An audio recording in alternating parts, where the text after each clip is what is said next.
It's the best, hands down. It's crystal clear. I love it. The things you can make are awesome. No one else has quality epoxy like this. It's easy to mix. Tim is such a wealth of knowledge. It's gotta be iCoat. Welcome to the Resin Mastery Podcast, exploring iCoat epoxy.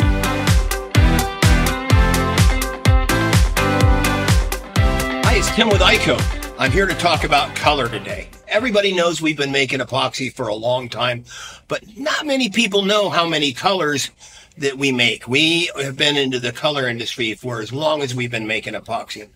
I have 4 different types of colorants that I want to talk about specifically, and I'll go through them real quick, and then I'll explain what each one of them is. These are the dispersion colors.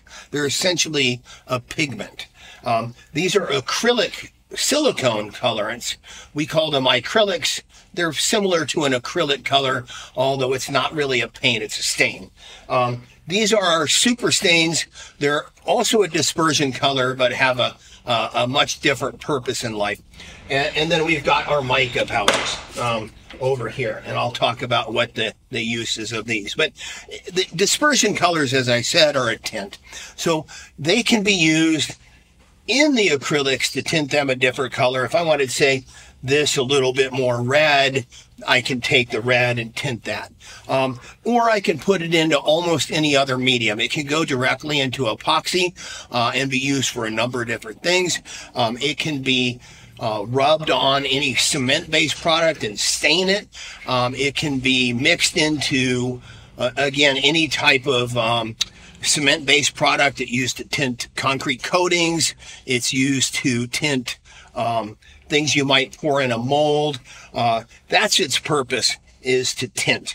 So it's probably, out of everything else in the floral industries, the least used, but there's a whole lot of other industries that use this type of color, and it's something that's available to you for specific purposes. Probably the most used in the floral industry are the acrylic colors. And again, they're a stain, not a paint. So the difference with that means when this is dried, it's not going to leach into your epoxy. So the idea is you're going to spray this out of an airbrush, watered down. I like to water mine down 1-to-1 with the white colors, the white nice light colors. Anything super vibrant, 3 or 4-to-1. But those are things you can experiment to find out exactly what you want to do. But they're used to color enhance or color correct flowers, because as flowers dry, everybody knows they're going to change colors a little bit. Roses go real dark, red ones, and white flowers can go a little brown. We can fix that, and we have pretty much any color that you want as far as the colors that you would find naturally in flowers, so you can help make those flowers look natural without making them look painted, and be assured that it's not going to leach out into your epoxy. We formulated it for that specific purpose. They're also great for background colors. So if you wanted a black background or a pink background on one of your pieces, you just take a little bit of the acrylic color, mix it in with your epoxy, and now it's an opaque background color. You pour it in the bottom, let it dry, move on with your floral block or whatever it is that you're making. So those are used probably the most out of everything else in the floral industry. They're also good for doing a whole slew of other things in many other industries. You could paint with these. You can do fluid pieces with these. There's just a lot of different things that you could do with the acrylic colors. Then we've got the super stains, which, not to confuse the issue, but these are also a dispersion color. Like the dispersion color, they're a dispersed pigment. And the difference between the two is the micron size.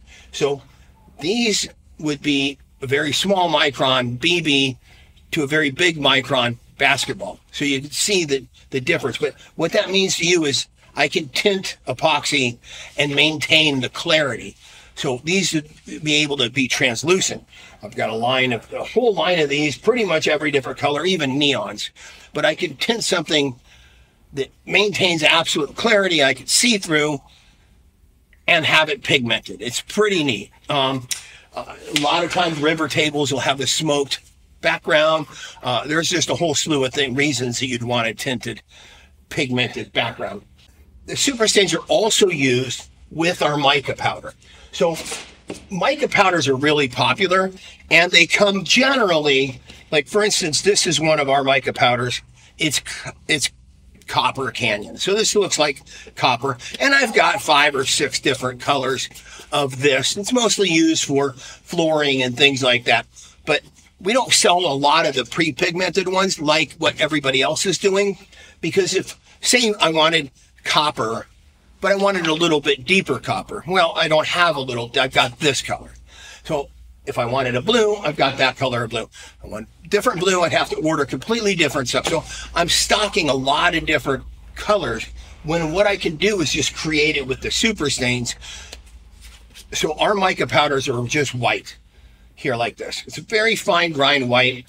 When mixed in just by itself, this would give you the metallic, the pearlescent effect that you would see with mixing white mica powder. Now, if I wanted blue or purple, I could just add a little bit of this. So, and I'm going to show you this in just a minute, but make my mica effect, then I tint it however I want.